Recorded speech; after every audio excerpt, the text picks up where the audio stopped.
I honestly can't believe the Golden State Warriors lost this game. My humble opinion, I feel like they should have won this game. This was their game to win. Let me know in the comments below if you guys disagree or agree with that, because what I seen, Golden State Warriors should have won from what I seen. Jonathan Kuminga and Jimmy Butler both had 30 points. Jimmy Butler had 33 to be exact, and Jonathan had 30. Now, my thing with the Jonathan Kuminga thing was stat-wise, he played phenomenal in terms of if you look at the box score and stuff like that, right? Shot 61% from the field, 75% from three, plus 5 on a plus and minus chart, right? That last 3-minute stretch, though, from Kuminga was very tough to watch. It was a lot of interesting decision-making by him. It was a lot of ISO ball. It was a lot of... It confused me. Now, let me go ahead and say this statement before I continue. I'm excited for Jonathan Kuminga to be a Sacramento King if that actually does happen in the future, because I think he'll flourish over here. No expectations, you know what I'm saying? A loving fan base. I just feel like it'd be a better opportunity for him to be on a team like the Sacramento Kings, in my personal opinion. Now, Jonathan Kuminga is one of the guys on that team where he doesn't need a Steph to play to be successful. He doesn't need a Jimmy Butler or Drake. Like, you know what I'm saying? Like, he can go get his own bucket. He's not a person that has to be revolved around a system. And I think that's the scary thing that Steve Kerr doesn't want to unleash it, because when you let Jonathan Kuminga go, he go. He don't need no plays. Like he don't got to be in the system. He just go get his own buck, and that's a special thing to have. But when you have a system that's kind of predicated around Stephen Curry, and you have guys that play well majority of the time around Stephen Curry solely, right? Jonathan Kuminga sticks out like a sore thumb, but in my opinion, it's a good thing, because he's showing, like, I don't need Steph Curry to play to go get mine. You feel what I'm saying? So Steve Kerr playing him, I think, was a good move, because you can actually see what he got in the tank. And mind you, Jonathan Kuminga wasn't even in the rotation, I think, last series. Like, he barely played last series, right? And then you have guys like Brandon Podziemski playing 40 minutes, going 1 for 10. Unacceptable. He has not been good this series, right? We got to call a spade a spade. And I think guys like that play better around Steph. That's not no knock, though. It's not no knock, but I think he does play better around Stephen Curry, because it's less eyes on you. When Steph's off the floor, there's more eyes on the other guys and the role guys, especially in a home game where you should be playing better. The role players do usually play better at home, right? Buddy Hield came alive late there. Past 2 games, 15 points and 14 points. They need more. Draymond Green, 1 for 4, fouled out. Unacceptable. Can't happen. Gary Payton, to me, he's not a stat sheet guy, right? So what he does isn't going to pop on a stat sheet. He plays such good on-ball defense. He's like a mini Draymond. He blows up plays before they happen. But, like, you lose a lot on the offensive end from Gary Payton, which is why late in games, it usually is tough to play him if it's a close game, because you might lose a little bit of that scoring. That's where they're missing Stephen Curry a lot too, because Steph alleviates all the pressure from all that. Like, with Steph, you could play Gary Payton late because you have Steph, right? Jimmy Butler, the last 8 minutes, I don't think scored a bucket. It's almost like he didn't. I think he should have demanded the ball more, in his hands those last 3 minutes that Kuminga had in his hand. But at the end of the day, you know what I'm saying? Basketball, it's a make or miss league. It happens. It's part of the game, right? Kevon Looney came in, played okay, played solid. You know what I'm saying? Rebounded the ball, got some old boards for the team. 4 old boards to be exact, but he fouled out the game as well. But yeah, Moses Moody seemed unplayable. 3 minutes. This is the worst I've seen him play. Like, the worst stretch of gameplay I've seen from Moses Moody this season, right? I just don't know what they're going to do about Brandon Podziemski, because you can only give him so many more chances when now you're down 2-1. Now you got to figure out something else. Like, do you throw a Jonathan Kuminga into that starting lineup? Take Brandon out? But then you need that bench spark from Jonathan Kuminga. So it's just a lot that goes into it right now that I know the Warriors are going to try to adjust, because they started Trace Jackson Davis today. He started today.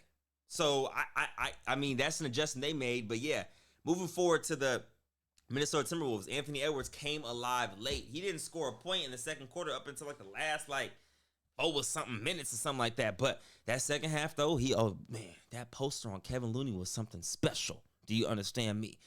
Rudy Gobert, bro, not going to give you a lot of points. But, man, is he going to give you a lot of opportunity on the and defensive boards, man. He's going to deter and alter a lot of shots, man. He had 4 blocks tonight. 4 huge blocks tonight, man. Julius Randle came to play. Jaden McDaniels, welcome to the party. Dante DiVincenzo My boy, it looked, bro, on defense, it looked like he did not want to guard Jimmy.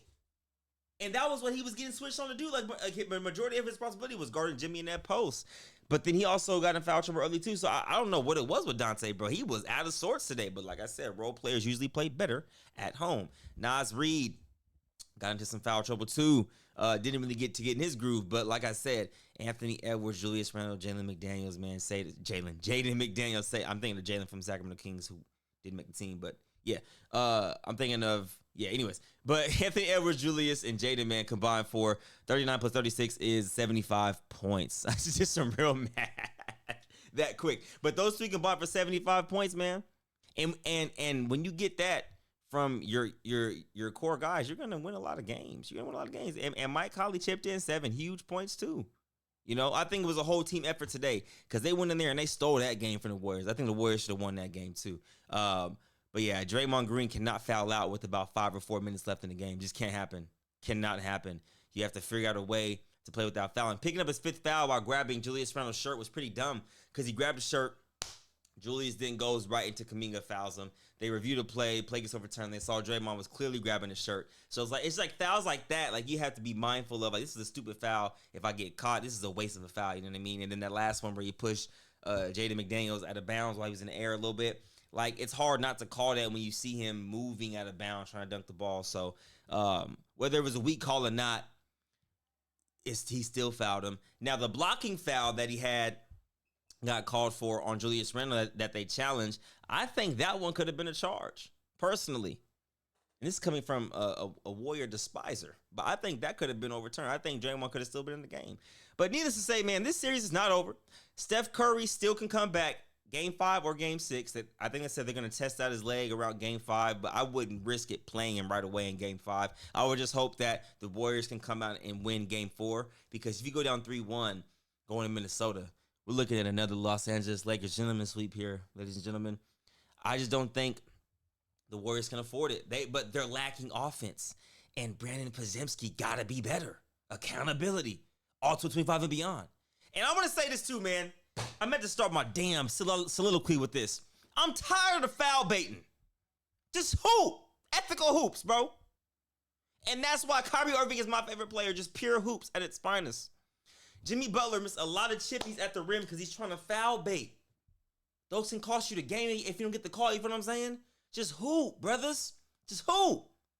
Damn it. I know I get really passionate about that because, bro, like, the foul baiting I don't know. I can't watch it for much. Like, Ironically though, the team shot identical from the free throw line, 17 for 21 apiece, which I've never seen really. From recent memory, I don't think I've ever seen anybody with the exact identical amount of free throws and makes. So they both had the exact same makes and free throw attempts. But I'll say this though. Last thing I'll say, I was surprised that Pat Spencer didn't play today. Barring an injury that I don't know about, I don't know why Pat Spencer didn't play today. That was kind of odd to me, in my personal opinion. But yeah, let me know in the comments what you guys think, man. Brandon Podziemski has to be better. Dante Davis also has to be better going into Game 4 because relying on 3 guys to score double digits and win a game in Golden State is going to be very tough. Okay, you're going to have to get about 4 to 5 guys in double digits to have a chance to win Game 4. Their back is against the wall coming in Game 4. They're going to be guns blazing. I'm talking about off the gate. 10-0 run. You know what I'm saying? Like, that's the type of game they're going to give us. Jimmy Butler's going to have another 30-point plus performance because they don't have a Steph Curry. Like, Jonathan Kuminga is going to have another 20-point plus. Brandon Podziemski is going to have to give a chip in about 10 to 12. He's going to have to. Buddy Hield's going to have to be in that 18 to 20-point realm, okay?